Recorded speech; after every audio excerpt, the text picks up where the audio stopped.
People are more willing to basically get butt naked on Instagram before they would put out their credit score or like discuss how much debt they're in or how they need help. Hey everybody, this is Stephanie O'Connell from stephanieoconnell.com, and I have a great group of women with me here today talking about money and why we make certain decisions and why sometimes we don't and where we disagree. Carmen, I know you were talking about your debt earlier. Was that something you were always really open about? No, I wasn't, and actually I was really embarrassed about it, and I think that's kind of why I got more into this realm, because I think it's still a very taboo topic. Is that something like you find that you can talk about with people, like debt and things like that? In most cases, not really. I always find it interesting how fearful people are to talk about it. Do you wish it's something you could talk about more with people? Yeah, I wish I could talk to my parents more about it actually, because since I'm first generation, they don't really understand. They just think, oh, just ask, the federal government for help and, that'll pay your way through school. I was actually one of those people, the latter, where, I was really embarrassed about it and I wouldn't say anything because, my friends looked at me like, oh, you have a successful career and, you make good money, you're doing well, everything seems like to be falling in place for you. And I just wasn't doing what I needed to do with my debt, and it just kept growing and growing and growing. It was really embarrassing when, one, I've had a job offer rescinded from a very prestigious investment bank because of my credit, and that was linked to my debt. That just wasn't embarrassing enough. It had to go a step further for me to be like, all right, I have a problem, which was I got sued for my student loan.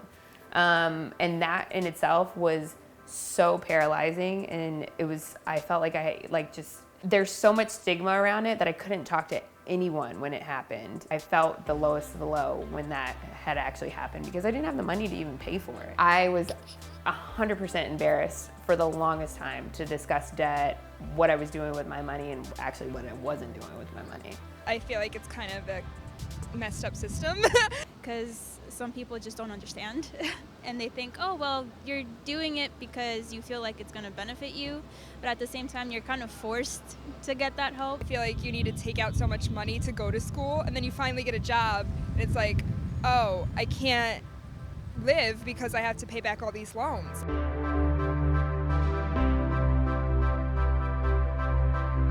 Well, how'd you make that transition then? I was just looking at all these other people that were in similar age, kind of similar backgrounds, retiring early and doing all that stuff, and I felt inspired by that. But I was like, I can't do any of that with all this debt. I started maybe I should do a budget, or maybe I should do something that I've never done in order to get where I've never been. Yeah. You kind of went from a lot of shame and embarrassment, not being able to talk to anybody about it, and now it's something you're openly talking about. Oh, yeah. So what was that, just from an emotional level and the psychological shift of being able to share this journey? It's kind of like a task. When you feel like it's going to take you forever, it's the last task that you want to do. But then in all actuality, when you actually do the task, it takes you way less time than you imagine. And that's how I feel about my debt, right? So I didn't want to talk about it for the longest time, and then when I finally did, I feel so relieved and so transparent about it that now all of my friends and people are coming I receive messages all the time like, hey, I have this debt, and I never spoke to anyone about it, and you're making it possible. I just saw other people kind of being more open and more transparent about it. That led me to do that, and now it feels so incredible because I can just talk, all of my friends know all of my business basically. If there's something that's expensive or that I don't want to do, hey, it's not in my budget. Exactly. And they get it. They're like, okay. It actually has freed me up from a lot of obligations where in the past it would have put me into more debt, or I would have been making bad decisions when it came to my money or being reckless with my finances. And now it's put me in a more powerful position. It's empowered me when it comes to going out with my friends and doing something like, hey, it's not in my budget, that's not in my cash envelope, I have no more cash, so It's time to go home. Yeah. And it kind of works in my favor. It's been nice to be transparent and having that emotional aspect. It went from shame to now I feel very liberated and empowered when it comes to my finances.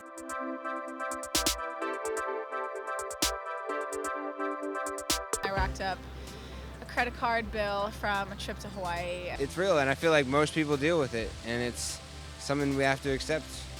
But I feel like it's not a talked enough topic. I feel like people kind of shy away from it. I mean, if you're close to someone, yeah, but I feel like in general, I don't think like a class discussion would be prompted about it. How should people share their debt, or should they share their debt, or with whom? What are your thoughts? I think in general, you should share it with only the stakeholders, unless you're going to use it as a tool. So for Carmen, it worked as a tool to tell other people, this is why I'm not going out with you tonight, not because I don't want to be with you, but the place that you guys are all going is just not in my budget, but maybe I'll meet you for dessert, and that's fine. Everyone, I believe, has like operated with some form of debt. And so I think because it's something that we all like have this like commonality, like it's something we all can share in, and it doesn't matter, maybe, you know, some people have a lot more than others. Some people, you know, make less than others. Like, you know, there's this thread though, that like money and how we spend money and how it allows us to live our life, and then the debt that holds us back when we can't pay those debts, like it's huge. It matters to like every single one of us, which is why it's like so funny when people like, you know, maybe they're like, oh, money, like I don't want to talk about money, it's like so boring or so like, but it's like something like money fuels your life. It gives you options. Like it's like the one thing not the one, there's a lot of things we have in common, but it's like the one thing we all have in common. It's something that I don't think has to be talked about a lot, but like if people were to talk about it, then it would feel more like, you know, we're all in it together. So when it comes to debt, it's just like, you know, speaking more about it, like Carmen, like, you know, being able to be like, you know what, I had shame in this, but then you speaking your truth then allows other people to see like, wow, it's not that bad, or, you know, I'm not alone in this struggle. So I think a lot, like now with social media and like more blogs talking about this, it's great that it's more open, because there are some people who will never share personally what their debt is. Like that's just not their thing. They want to keep it personal, but they love seeing someone else like clawing their way out of debt and sharing their stories. It helps them, even if they'll never share.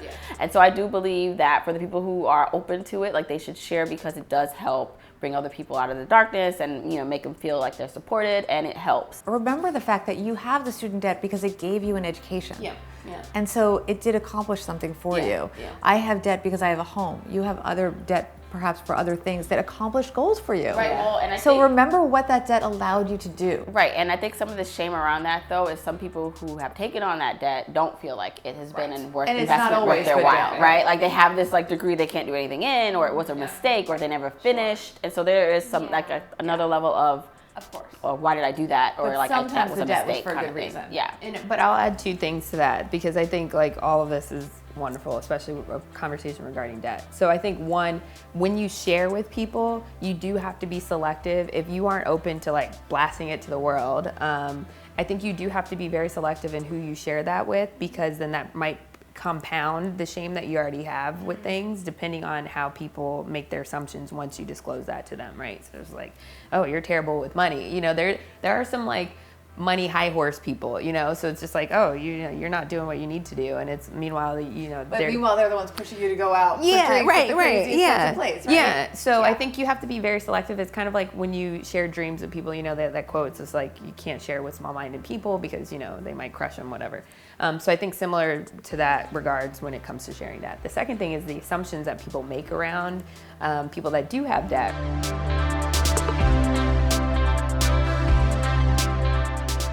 I mean, I just graduated from college, so, you know, I'm dealing with that, and it's real. I'm not really anticipating paying back those loans. So you have to be very careful, I think, if you're not willing to like hear and filter through the criticism, be prepared, you know, only to speak to the people that you feel will be supportive and receptive in hearing you and will guide you in the right directions. The reality is, in this world, everyone starts at different starting lines. So you may have debt, but somebody else might think they're all that. They may not really understand that sometimes people have student loans because they don't have the money to attend school otherwise. And a lot of the people that are judgmental do have other support systems. And you have to remember that somebody may have started out in a position in life where they have a lot of financial resources. They may have a life partner that is giving them support. People are in different positions. A single mom with no financial resources could be in a very different position from someone that is inheriting a ton of money and therefore goes around spending and not worry about the fact that they have a job that pays very little money because they know what's coming in the bank. And so when, like, I guess we're talking about like people sharing their debt stories and debt payoff stories, from what I see, it's never one of you have this debt and it's okay, don't worry about it. It's more about don't stress yourself out and worry about it to your point of shame where you're not making any progress. So no, I don't think that necessarily it's like, oh, because we're talking about debt, it says, oh, everyone go out and get debt and just forget about it. It's more of, you know, we can get out of this debt, and then educating people, well, how do you then now use debt and leverage to buy real estate and to, you know, do other things or use credit card hacks because you're using debt in rotation to travel for free. So I think the conversation has expanded to just be a little bit more educational and smarter about the different types of debts there are. Thank you so much for tuning in. To learn more about each of these women, check out the links below and give us a thumbs up if you like the video. Leave us a comment with what you think, and make sure you subscribe for more money talk from these wonderful ladies and more.